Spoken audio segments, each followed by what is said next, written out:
first time I've ever had eggs out. Deb, are we recording? All right, everyone. Hello, everyone, and welcome to the Ann Arbor Area Transportation Authority. This is our board meeting on Thursday, August 15th. It's so early. We do not have a quorum, and so tonight's board meeting is going to be discussion only, informational. We will not be able to handle any substantive business. So with that, we're going to move right into public comment. If there's anyone online, Deb? Seeing no one online, we'll move right down the list. And Rich is not here, correct? No, okay. So that takes us all the way to asset protection. Matt? You've caught me off guard. Hold on, that went. It's not my that fault. went quicker than I expected. Yeah, wow. Okay. Surprise. And so we are at page 19 in our packet, perhaps. So happy to provide for information and discussion and questions to the board members' interest. The asset protection monitoring report, we'll bring it back for formal action next month. The report was reviewed by the Finance Committee, good discussion. They are recommending it to the board to be approved next month as a B. Again, no action tonight. If you look at the color-coded table of contents on page 19 of your packet, you will see it's pretty much green in all but one case. That's 272. Where we have an issue of non-compliance. That makes the whole policy partially compliant. That one issue is, I would suggest, perhaps somewhat minor. If you turned ahead to page 25, you would see that this has to do with protecting our intellectual property. We've realized that our logo is not trademarked.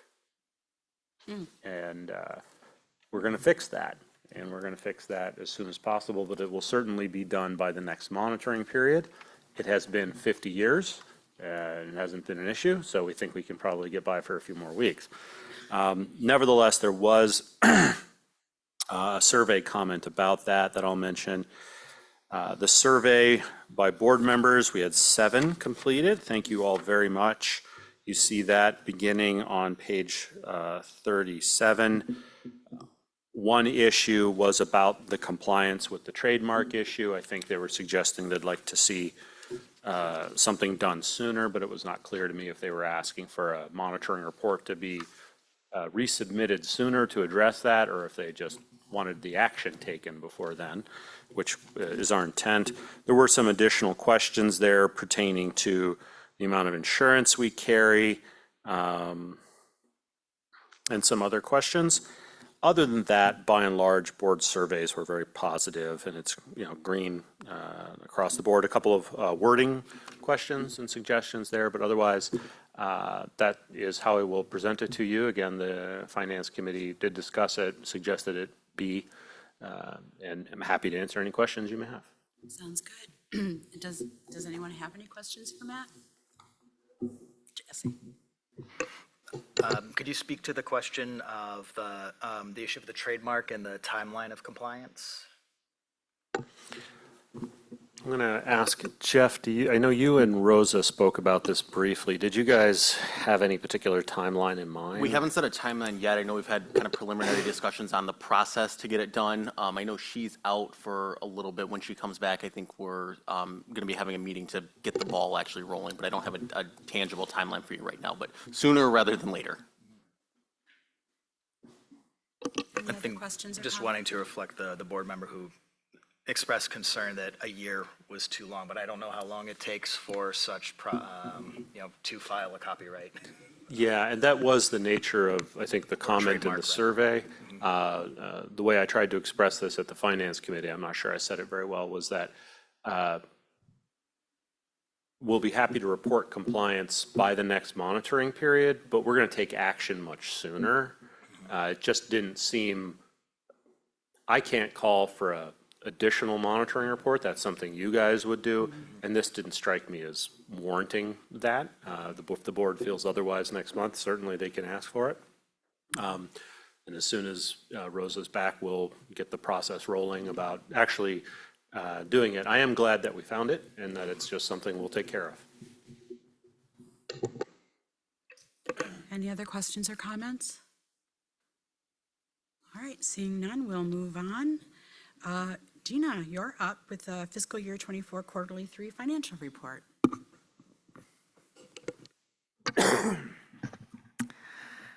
Thank you, Kathleen. So starting on page 42 in your packet is the third quarter financial statements.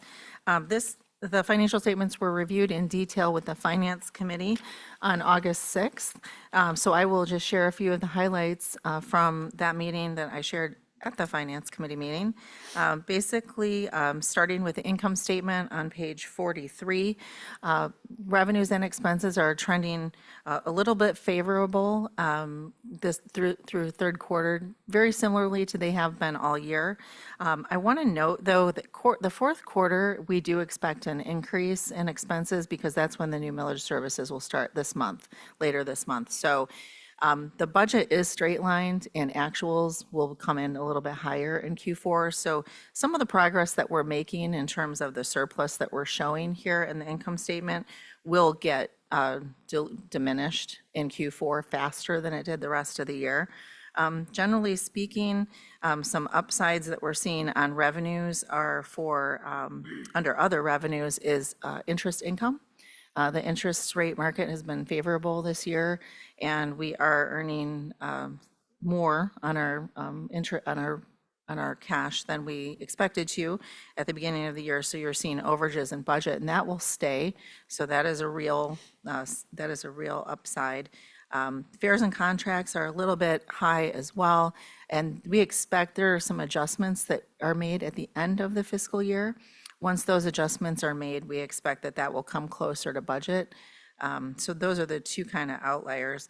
Couple other little things, federal operating assistance right now is trending under budget. We haven't had to use any of the federal operating assistance or any of the Capital 5307 funding for operating, even though we did budget it. And that will end this fiscal year. So we'll talk about that in the budget. But we haven't had to because we're still using the pandemic relief funds. And we'll see how Q4 shakes out. If some of this upside on the revenue means that we don't have to use it at all, then we won't. So that's something that is available to us through the budget, but not something that we will use unless we have to balance the budget by the end of the year. On the expense side, we're trending favorable on operating expenses, primarily due to just the fourth quarter we're expecting to be a little bit higher. And so we're expecting some of that savings that we're seeing to diminish because the fourth quarter expenses will be higher. And so the expectation is that we'll have a balanced budget. If we do have any surplus at the end of the year, that'll be reported at the end of the year, and we would put that under operating because we're going to be looking to fund next year. We're going to be looking to fund operating reserve additionally due to the increased expenses. If there's an opportunity to put some more into the capital reserve, that's always an option too, and we'll be looking at how we fare. But that would be the intent. Any surplus would go to operating reserve to the extent we need it, could go to the capital reserve or go into our overall fund balance as available cash. So those would be options to us if we continue to trend a little more favorably than budgeted at the end of the year. Moving down a little bit further, Q3 was the final quarter that we will be using any of our pandemic relief funds. They've been fully expended as of Q3, which was planned throughout the year. So that's good news. And like I said, if there is any surplus, we'll be looking to put some of that in some of the reserves or fund balance. Moving on to the balance sheet. Basically, the balance sheet is pretty consistent from where we've been. Cash and reserves are pretty stable, very similar to what they have been over the past couple of quarters. Our reserve target is being met as expected. Cash flow continues to be strong, and investments further down on page 44. Investments, there's been some movement in investments, and the only movement is because things have been maturing and reinvested. We haven't taken anything out of our investments. They're just maturing and being reinvested in the investment side. So getting some favorable interest on that as well, although it's actually trending a little bit more favorable on the cash side, on the bank side, because we were able to negotiate that increased rate on our ICS and our CDARS program. So all in all, good news on both sides of the banking and the investments as well. And that concludes my remarks. I'm happy to answer any questions that you have about the financial statements. Does anyone have any questions for Dina? Seeing none, thank you. You're welcome. And we're going to sail right along and bring you up again for the draft budget presentation. Are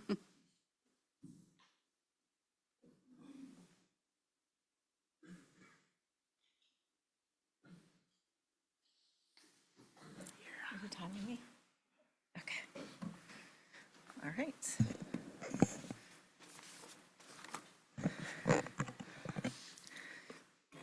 Okay.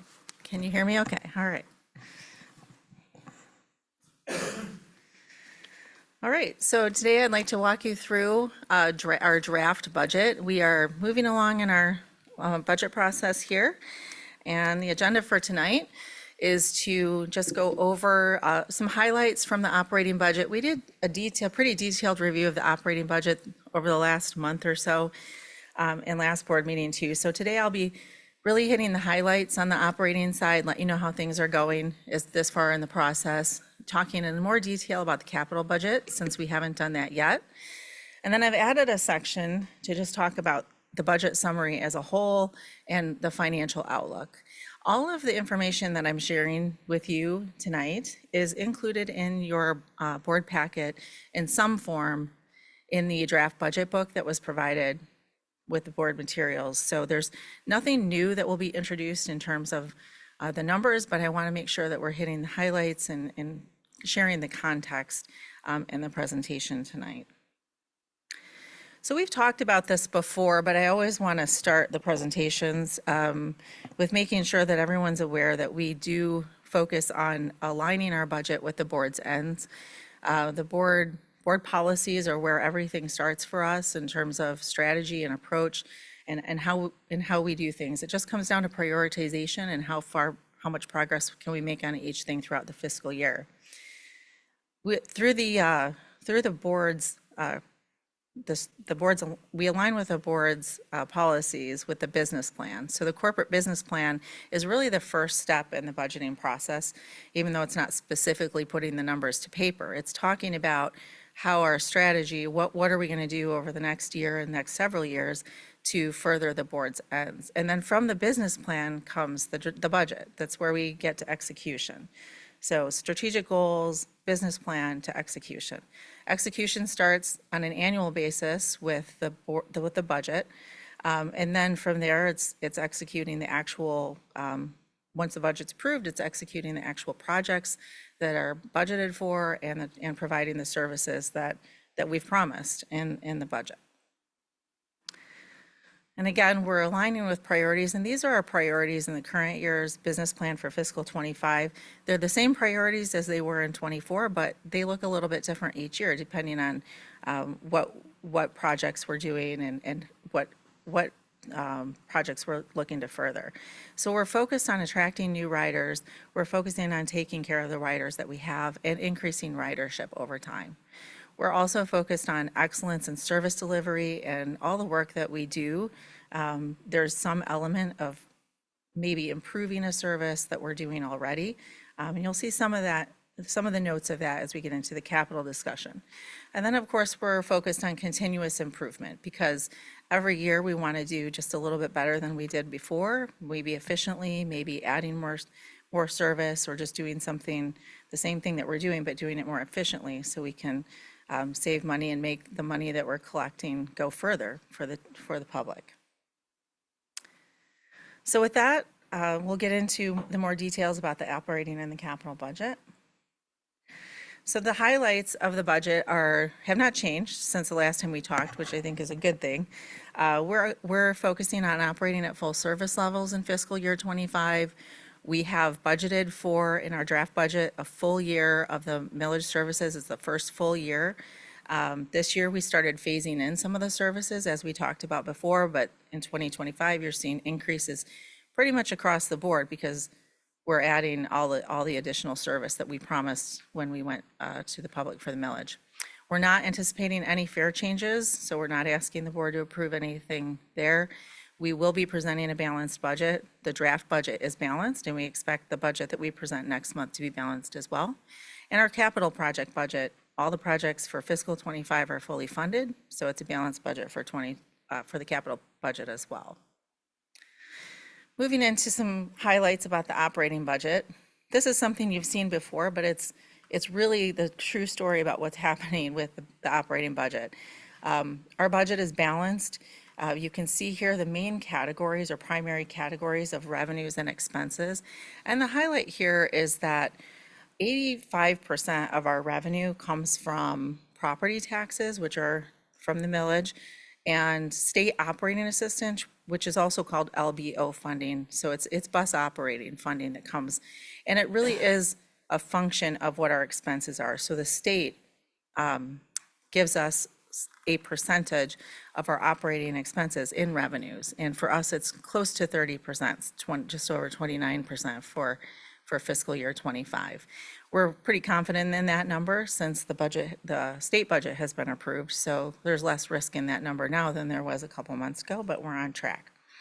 On the expense side of things, direct funding for transportation, 80% of everything we spend is to put transportation services on the street every single day. And in this budget, they're higher than they have been in the past because of those expansion of services. But you can see that a majority of what we spend our money on and what we spend our time and energy on is service. And I shared this last time, but I just wanted to highlight it because you can't talk about the operating budget without talking about the growth in revenue and the way the revenues are changing.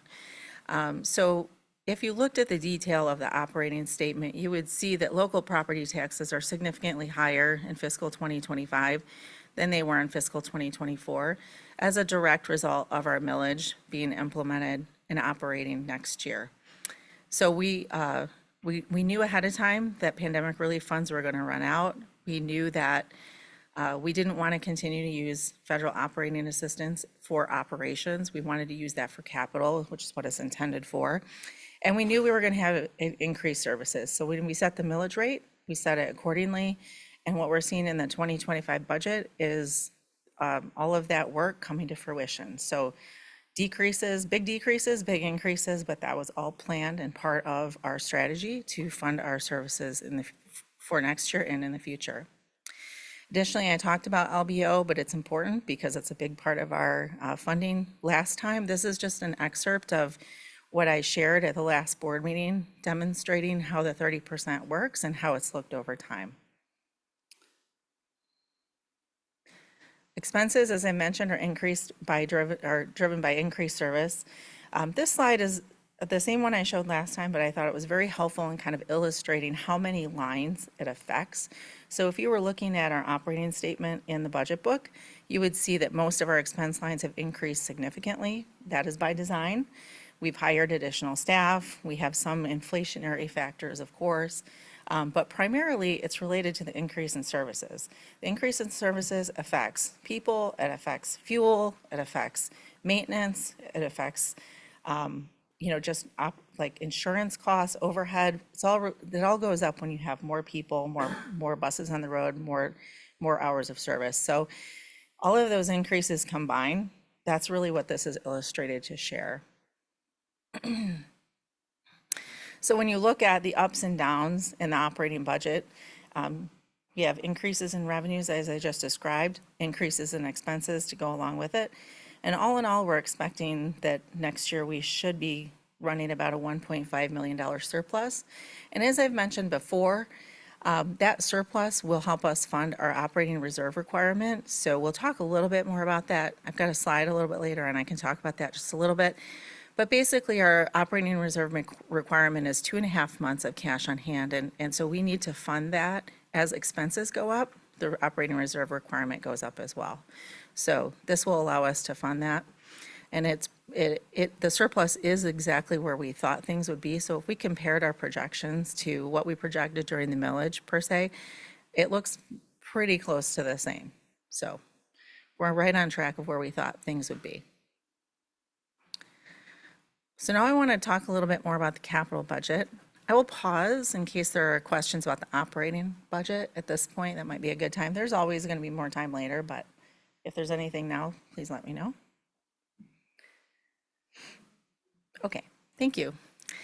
So now I want to talk about our capital budget. The capital budget is designed and programmed by priority. And the way we look at things and when we're thinking about how we fund our capital plan and what we spend our money on there is, what do we need to do? So our project priorities are shown here on the left, and this is how we look at every single project. What is it for? What are we doing? And then how are we going to fund it? So if it's for maintaining existing services and assets, so all the buses we have, all the facilities we have, we have to replace those on schedule to be compliant with FTA regulations. We have to maintain certain levels of state of good repair is what it's called. And that's maintaining existing services and assets. So in the budget, we call that state of good repair. But on the left side, I'm kind of trying to describe what our priorities are and why we put things into each bucket.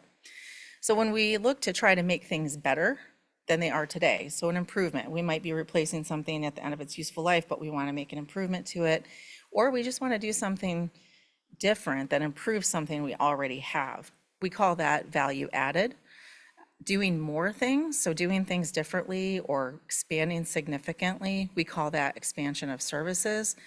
And exploring new things, we put that under research and development. There's a very small amount of money that is allowed for under our formula funding to use for research and development. It's only $25,000, but we do include that. We spend more than that on the operating budget to do studies and things like that because the federal funding only allows for so much. But we break it out here just because it is a specific source of federal funding that is used for research and development and emergent needs if we have them. So I'm not going to go through every line on this. This is in your board packet. It is in the budget book, but I just wanted to show you a little more expanded version. So we just talked about state of good repair, value added, and expansion services. So I wanted to give you a little bit of detail about what's in the capital plan. So under state of good repair, we have requirements to replace our vehicles at a certain time. We also have an asset management plan that we submit to the federal government that says this is when we're going to replace our vehicles. This is how frequently we replace them.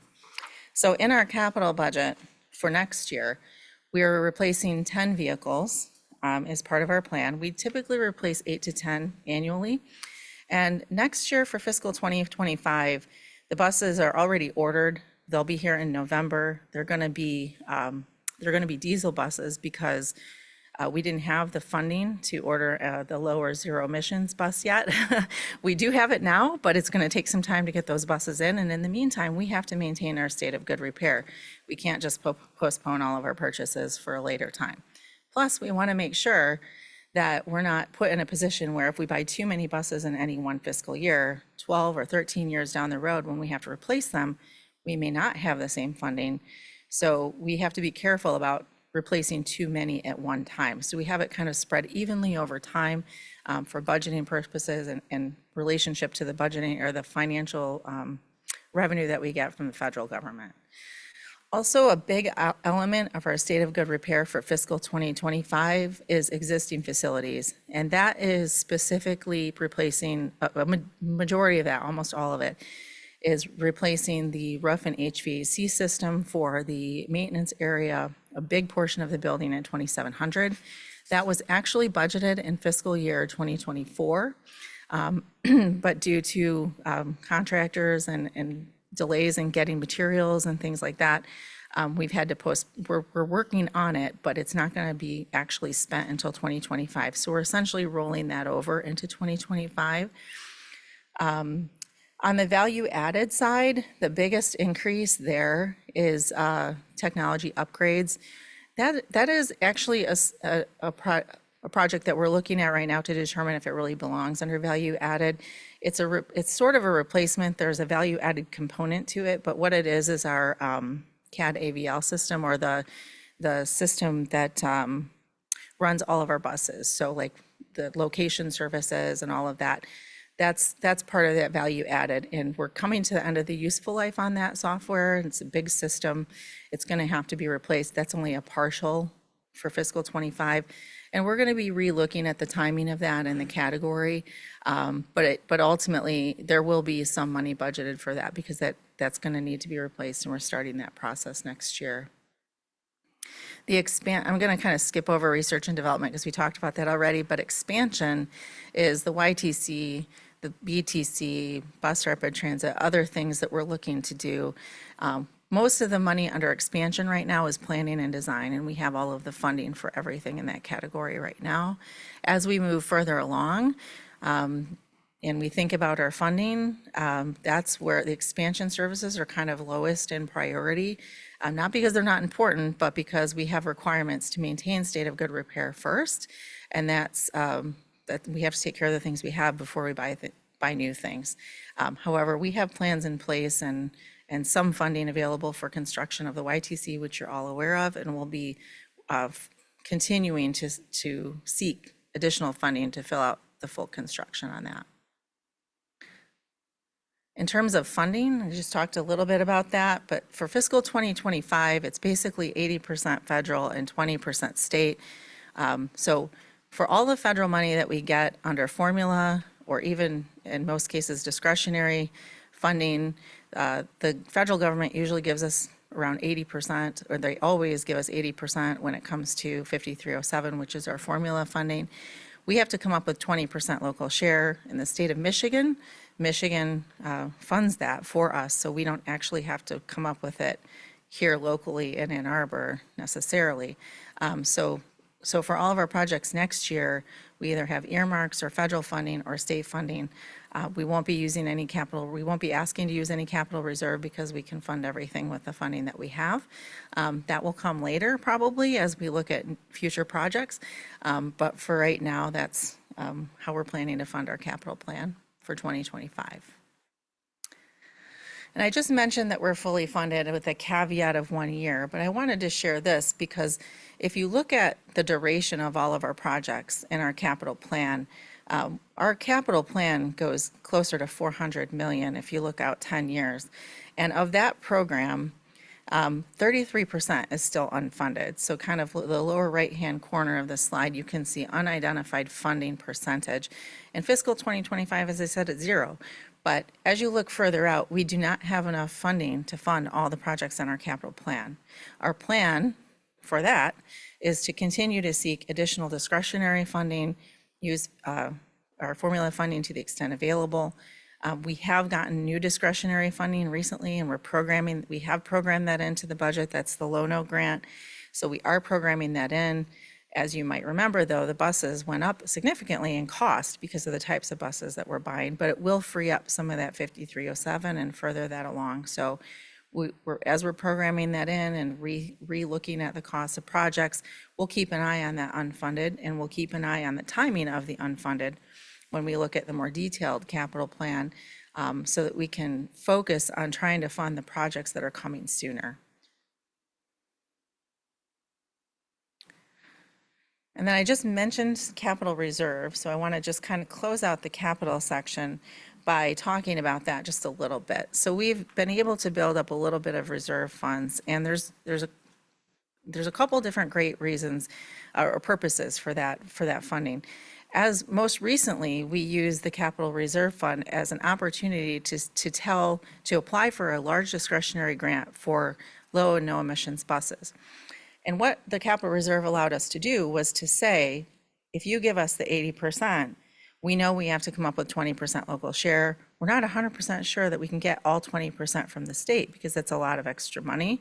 We don't know how much money they'll have, especially when you look at all the other agencies that are getting this similar grants in the state. They only have a finite amount of money, and they're going to have to spread that around. So what the capital reserve allows us to do is, in those assumptions that we sent in, we said that the state, we could only rely on the state for 10% instead of 20%. And we said, but we have the additional 10% out of our capital reserve. As it turns out, so far anyway, the state has given us a letter of commitment to fund the full 20%. So what that means, hopefully, is that when we actually do need the money, they'll still have enough money to meet that promise, and they'll give us the 20%. That means we wouldn't actually have to use any of our capital reserve, but what it allowed us to do was say that we did have it, so that it gave a greater level of confidence to the federal government that if they gave us this money, we'd be able to spend it. And that was very powerful, and it will continue to be powerful. So to the extent we can save this money, we will. And we'll certainly use it to try to get more discretionary grants, because we would have, that money will then go further. So the last few years, we've built up a reserve of 32.4 million. So what this graph is showing is the years that we've built it up. The green bar is just the total. It's just showing you what the total is of those 3 years consecutively building it up. When looking at our capital plan and the way this funding is programmed right now, we're not using any of the capital reserve or even planning to use any of the capital reserve if we had to until 2028.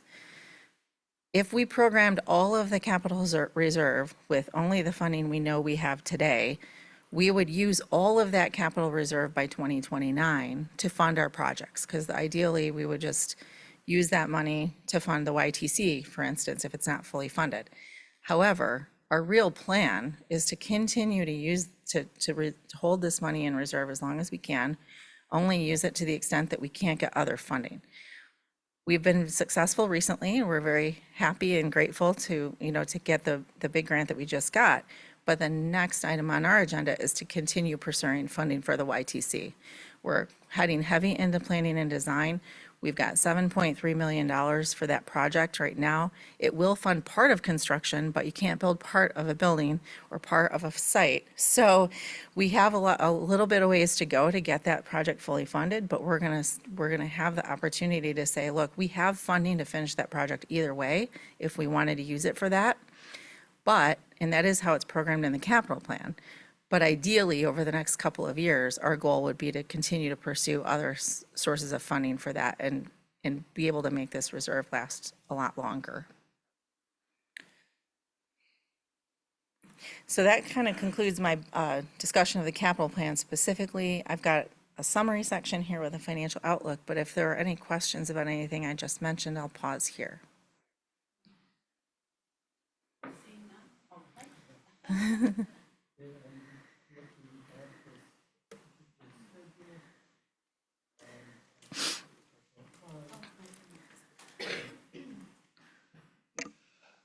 I can't recall what schedule I saw it on, but under expansion, you had bus barn for some money, and I can't recall what kind of an expansion you're doing for the barn.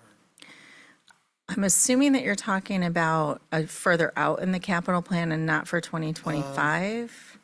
There is some money for 2025, but it's more for planning. I think that's Yeah, the study he might be referring to. Yeah, For we're the doing new a garage. Right, but the new, It was 2025 I was referring to. yeah, so there is some funding. Hold on, let me I think it was, take a look. Maybe I have it here.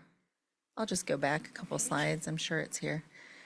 Okay, so there is 1.2 million in 2025, and that's starting the studies and initial planning for a bus garage. So the intent there is that we will be pursuing, and it's part of the long-range plan, to pursue an additional bus garage beyond what we have today. If we move, as we grow and we continue to add services, and if we need to add buses, we are maxed out in the facility we're in now. We're gonna need to plan for, especially if we do a BRT, which is in our long-range plan, we're gonna need a new bus garage to support that. So we're in the very preliminary stages of that. Still no site, nothing like that has been developed yet. It's just the initial stages of looking at that. and that planning would be capitalized. Yes, absolutely. Thank you. Yep. Any other questions? I might, if I may, just sort of re-emphasize something Dina has said, because it is a bit of a shift in staff thinking. And I have said, when we first began generating a surplus of one-time funds, I think I said something to the effect to you that the highest and best use of these funds was to be put into a capital reserve to pay for the emerging long-range plan. And that's still true, but I think what the Lono grant has really helped us to realize. I mean, as Dina has said, we were able to promise FTA, if there's any shortfall, we can cover it on the 20%. But it turns out that MDOT, they might be able to cover all of it. We may not pay for any of that. Knock on wood, we're not there yet. So in that case, the highest and best use of that capital reserve was the promise that we could pay the local share, which makes the grantor perhaps more comfortable at cutting us a bigger check. So the strategy is shifting a little, as Dina said. Our hope is, frankly, to not use the reserve because it is such a tempting piece of bait, if you will, that if we can keep that process going with these other big wins and not actually have to draw down our own capital reserve, that would be an even better situation. So the highest and best use of that reserve, and we will someday spend it, I'm sure, but for the time being, the highest and best use may be as a promise that we can cover the local share, even if we don't ultimately need to spend it. In other words, the best use is not to use it. We'll use it eventually, but using it mostly to generate confidence in giving us bigger checks. I'm probably not saying this. We still haven't come up with the best way of saying it. Collateral, yeah. It's kind of like leverage. Leverage, collateral, it's something like that. But the truth of it is, we could use it and we would use it. It's not a fake promise. It's real money. It's really there, Oh, and yeah. it's what we would do It's if we legit. didn't It's- have that. It's Yeah. very much there, and we will, I'm sure, eventually spend it. But for the time being, we're seeing a new opportunity emerge that it has a slightly even higher use. So that's the theory. Yeah, as a true finance person, I fully expect we'll have to use this money and that we won't be fortunate enough to get 100% funding for all of our projects. But this first project, as long as there is enough money to go around, that's a great win for us. Yes, ma'am. I just wanted to say, I personally think one of the best financial decisions that was made in the last few years was to do what you and Matt were just talking about, is to create, to switch around the way we are using our funds and putting and establishing and really building this capital reserve. It's really was a great thing to do and very imaginative. Yeah, thank you. Any other questions or on this portion? Seeing none, Dina, back to you. Okay, we'll continue on. Only about 40 slides to go. Just kidding. Just kidding. Much less than that. I wanted to share a summary. It's a finance presentation, so we have to have some numbers. And so I wanted to share with you a summary of the operating and capital expenses. At the end of the day, or at the end of next month, when we have our next board meeting, we will ask you to approve total operating expenses and total capital expenses. And so I just wanted to show you what that would look like at a high-level summary. Same thing we've been discussing. This is not new, but it's presented a little bit differently. If I presented this budget to you for approval today, we would be asking for $67.3 million in total operating expenses and $37.1 million in capital expenses. We do expect the numbers will change slightly, but I don't expect any major changes in strategy, approach, or major changes in funding. So I just wanted to share with you what that would look like when you put it all together and what we'll likely be asking for next month. We talked a little bit about operating reserve requirements. And so what I'm trying to share with you in this section is to let you know that financially, we are very stable. We have enough funding for our operating and capital budgets. We are planning to and will plan over the projection period to maintain our operating reserve requirement at 2.5 months. So all of the projections that you see in the budget document take into consideration this requirement. This operating reserve would be fully funded by the beginning of next fiscal year. and stay funded through the projection period with the revenues and expenses projections that we have put in the budget document. Additionally, we're focused on protecting our capital reserve. We just talked a little bit about that, so I'm not going to hone on it too much. I just wanted to remind folks that we did spend $58.8 million in pandemic relief funds. Some of that was used for operations because of loss of revenues and increased costs.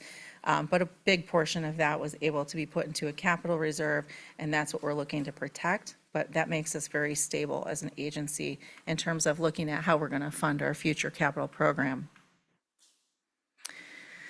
And additionally, we have that this is the first year essentially of collecting the funds from the millage, and so we're financially stable on the operating side through the projection period.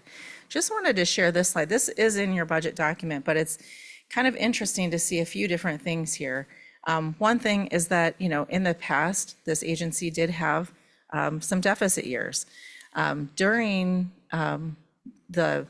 the middle of the graph here from 2014 on, you can see that we came out of the deficit, we had a little more revenue than expense. What was actually happening there, though, is over that period of time, we were using some federal formula funding to supplement the operating budget to create, to basically eliminate the deficit and manage through that period. Then the pandemic hit us, and we had a big decrease in service, which is why you see expenses dropping. But we had a surplus in revenue, and that was again from pandemic relief funds. So you can see that that pandemic relief fund not only carried us through the recovery period, but all the way through to the millage, which we had and have started collecting in 2024. Beyond 2024, we're no longer relying on pandemic relief funds. We're managing revenues pretty close to expenses because we're relying on a millage. So we want to make sure that we're collecting what we need and putting everything that we have out on the street in the terms of service. So we wouldn't expect huge surpluses by increasing the millage like that. We would want revenues to be pretty close to expenses, and that's exactly what you're seeing here. But that revenue will carry us through the next 5 years. So from an operating perspective, we're stable. If you look a little beyond the 5-year period where the millage would expire, we would be looking for at least a renewal in millage, and depending on how things go over these next few years, if there is a reserve, we could help, use that to fund operations going forward. Maybe even, that will affect how much we'll need for the next millage. But essentially, once that millage runs out, we'll need another one. Maybe it may not be an increase, it may be the same. It might be an increase because of services planned from the long-range plan. But as of right now, the way we're looking at projections is consistent with the services that we're providing today, the services, the additional millage services, and that's what's projected through the projection period. That projection will change as we make decisions about future things that we want to do in alignment with the long-range plan, but we wouldn't be able to promise that unless the voters supported it with an additional millage after this one. So that's just something to keep in mind. We're financially stable, but we're very reliant on property tax funding for our operating budget, and that will become a topic of conversation in the next couple of years. But it's always in our vision in terms of when we're looking at spending and what we can afford. We know that we're set, but we can't. We've got to manage to what we already have, and we definitely don't want to come out of this in a deficit situation. So we'll make sure to manage that accordingly, and our budget supports that. Another important piece to show you that we are stable is our projected cash position through the projection period. You can see that cash goes up and down, and there's some cycles to that. The big change that's going on in the projection period is the dark blue part of this, which is the capital reserve. It diminishes to 0 in 2029, but that's only because of what I just described about the way we have it programmed in the capital plan. It may not go to 0, and hopefully it doesn't. It's just programmed that way to show just how far out we could last and how many projects we could fund if we didn't have any more funding than what we have today. But even with that going away, we're still in a strong cash position in terms of our operating reserve, which I said would be fully funded and is in this graph. And then other cash is our normal fund balance that we carry for operations, which is strong and stable through the projection period. And again, this takes into consideration our projection of revenues and expenses that are also shown in your budget document. And with it, just like with any year, there are always going to be opportunities and risks that we're focused on. We have great opportunities with the millage that we have. We know we can execute on the services that we promised, and we don't have any debt. We have fully funded reserves, so we're in a good position. Those are all opportunities for us. The risks are we have a lot of assumptions in what it's going to cost us to operate these services. We feel pretty confident in them, but we don't control inflation and we don't control many factors that impact our expenses over time. So how we manage that is just watching how things go. We pay attention, we look at things beyond just the fiscal year. We're looking at multiple years ahead, watching trends, being plugged in to what's going on in the industry. Those are all ways that we kind of try to manage against the risk of what can happen with outside of our control so we can respond accordingly.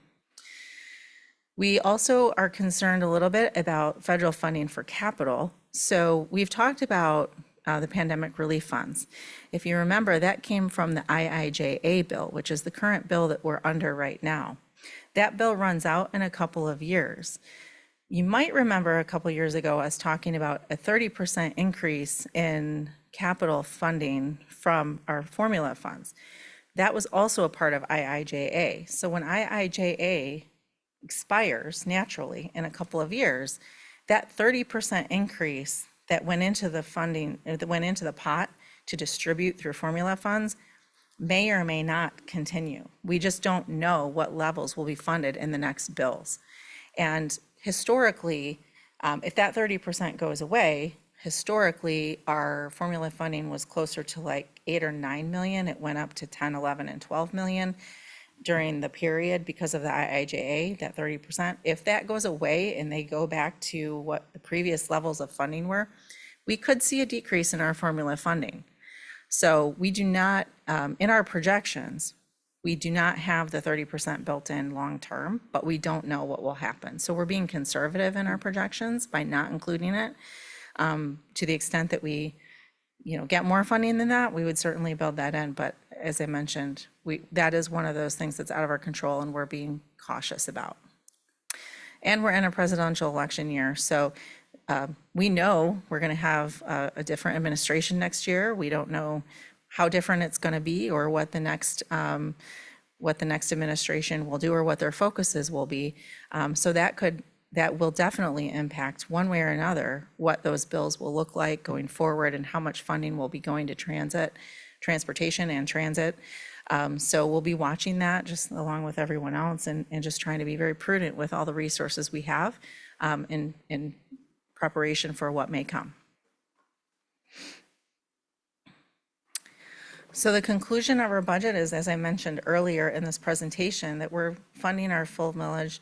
We're not having any fare changes this year. Our budget is balanced, our capital projects are balanced, and we are in a strong financial position. So the next steps for the budget process, staff is going to continue to work on budget development. We'll be finished probably in about 2.5 weeks. Then we'll be sending out the recommended budget to the Finance Committee by the end of the first week in September. We will be listening to public comments. The public comment period is open today. It will remain open until the board votes on the budget in September.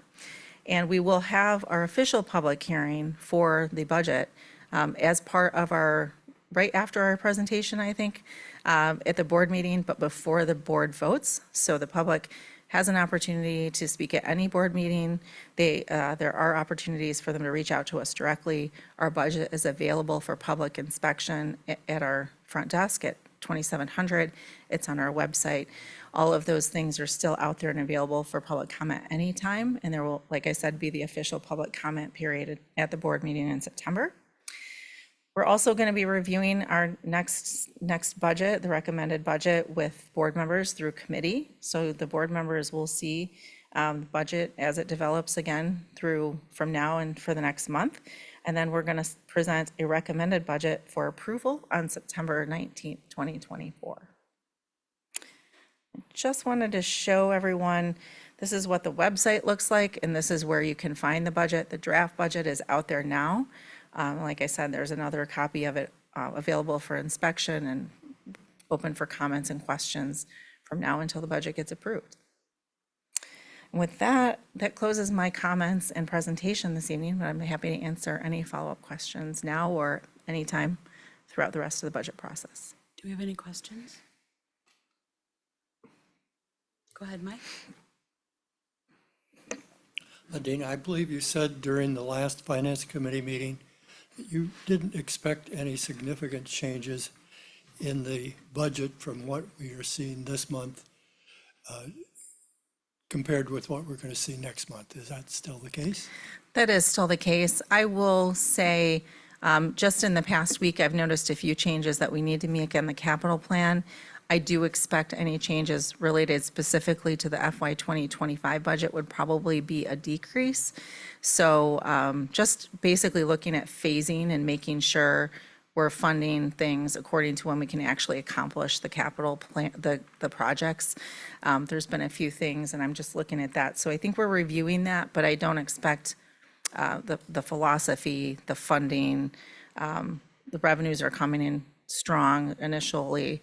So I think generally that's the case, but there will be some changes. And we'll share what those changes are.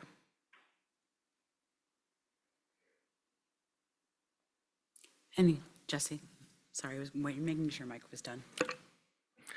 Have you been receiving, you've said in the past that you would respond to, that you would collect and respond to board member questions. Have you been receiving questions, and what's the timeline for us seeing those? So this has been an interesting year so far. I haven't received any direct questions related to the budget that was sent out. This budget document was just sent out on Friday, so I would expect that maybe there's still some review happening and questions to come. The only questions have been in committee, and they haven't been formally introduced. They've been more like questions like this. So they haven't really been documented because they're not like emailed questions or questions like we've had in the past. So I'm still open to those. And if we get those, I still will respond to each board member directly and will summarize them and share them with the full board. But I haven't received any written questions or any formal questions yet. Okay. I have one. You mentioned in the capital budget, you were talking about we're receiving 10 new buses this fall. My question is, we had that transfer. We're no longer using Nova, but I imagine, was that sent in, so we're receiving 10 Nova buses? No, we're going to receive 10 Gillig? Yes. Okay. Yes, we purchased, Nova was not able to provide the buses at the rate in their, as indicated in their contract. So we pursued buses through the Washington State contract for Gillig buses so that we could maintain our state of good repair criteria and replace buses in a timely manner. Okay, thank you. You're welcome. Thank you, Dina. That was great. You're welcome.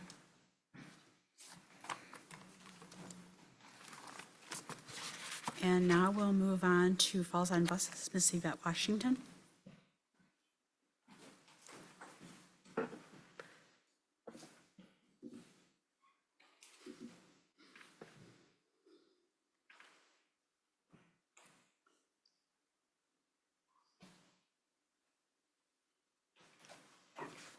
Okay, thank you.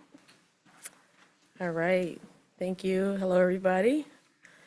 So I am Yvette Washington, the manager of bus operations at TheRide, and I am doing a presentation on slips and falls.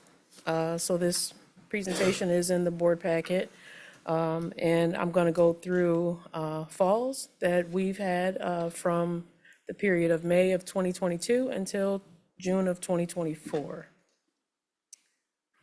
This slide here is a comparison of our falls as it compares to the NTD, National Transit Database.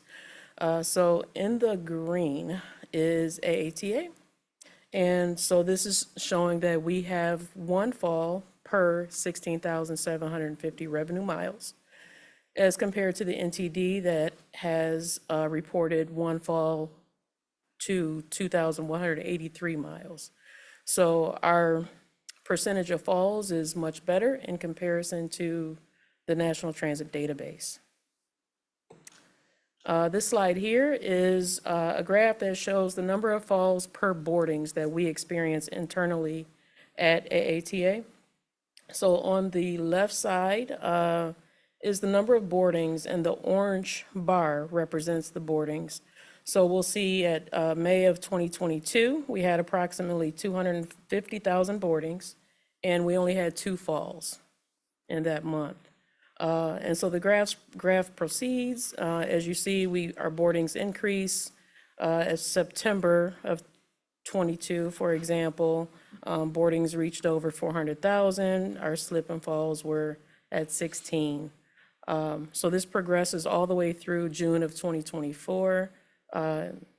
So we had some very high increases there of falls per boardings, and then we dropped down. And this here is our little person. Let's see if I can make him walk. Oh. There he goes. There he goes. He had an unfortunate accident. All right. So what do we do as far as slip and falls? Every fall is investigated. If there's a video of the incident, we make an attempt to download it and we review it. Operators are coached regarding proper operation, pickup, ramp operations. The outcome of the investigation could potentially result in disciplinary action towards that operator. And then slip and fall data is reported monthly. Our bus stop boarding procedures, operators are trained to put on their hazard lights as they're approaching a bus stop, 150 feet, decrease their speed, obviously, because they're going to stop. Scan for tripping hazards, before stopping. We want to make sure we're picking up in a safe location at a bus stop if there's something there that might make someone fall.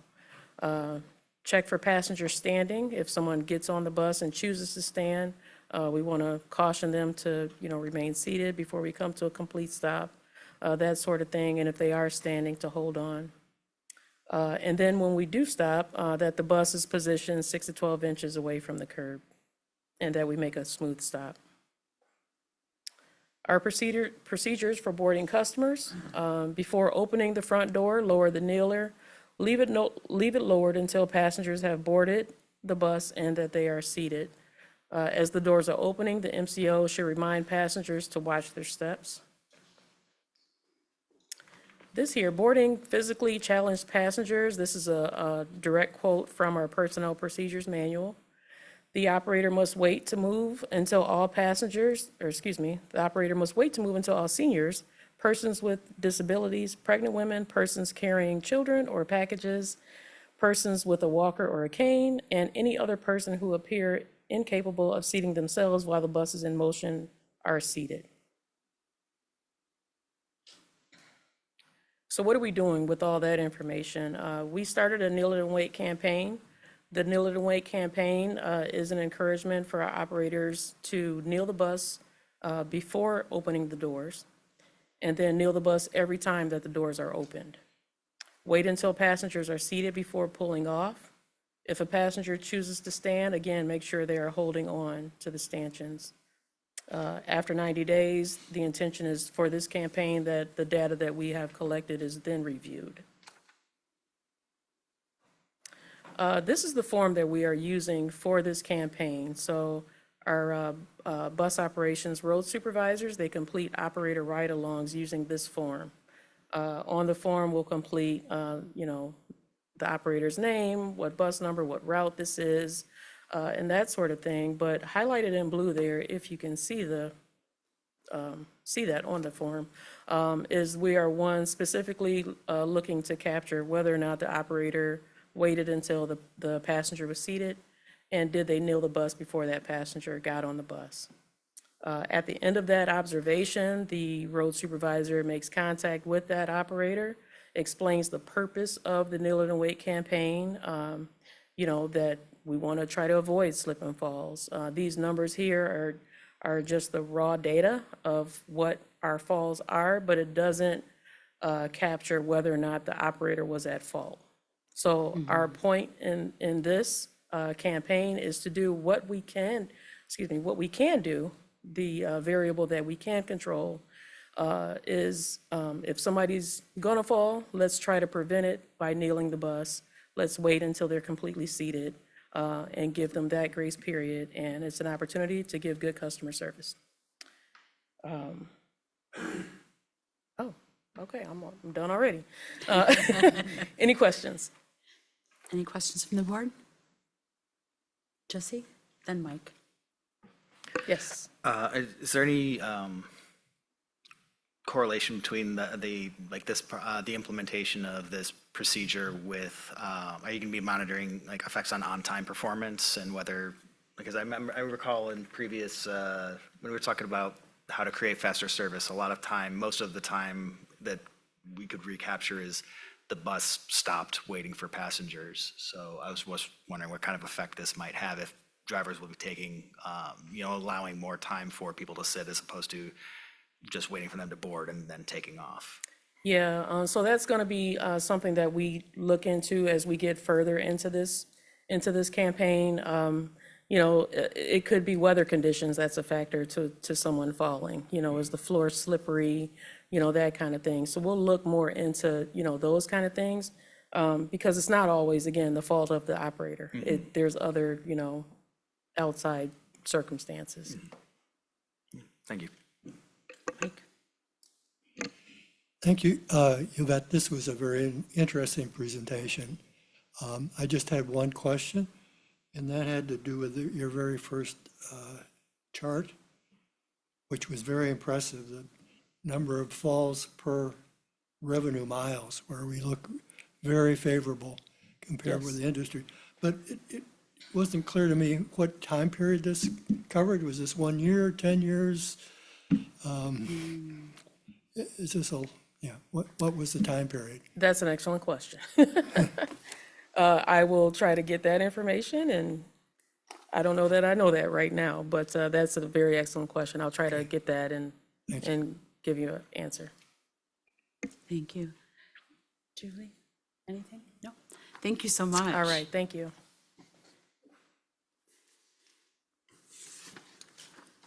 All right, everyone, we're going to move on to the CEO report. All right, thank you. So before I ask Jeff to speak a little bit about recent community engagement activities, I will say that we are about 10 days out from the beginning of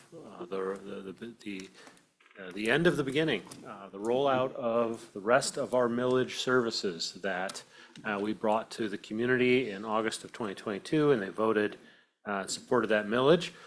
We've already executed several pieces of it. Staff at the YTC, the advanced start of the Ypsilanti Ann Arbor Express, and now we're rolling out the remainder of it, which is increased weekend frequencies, longer span of service, earlier hours, later hours, on all days, and the Ypsilanti expansion of TheRide into Ypsi and Ypsi Township. So we're very excited about all of those services.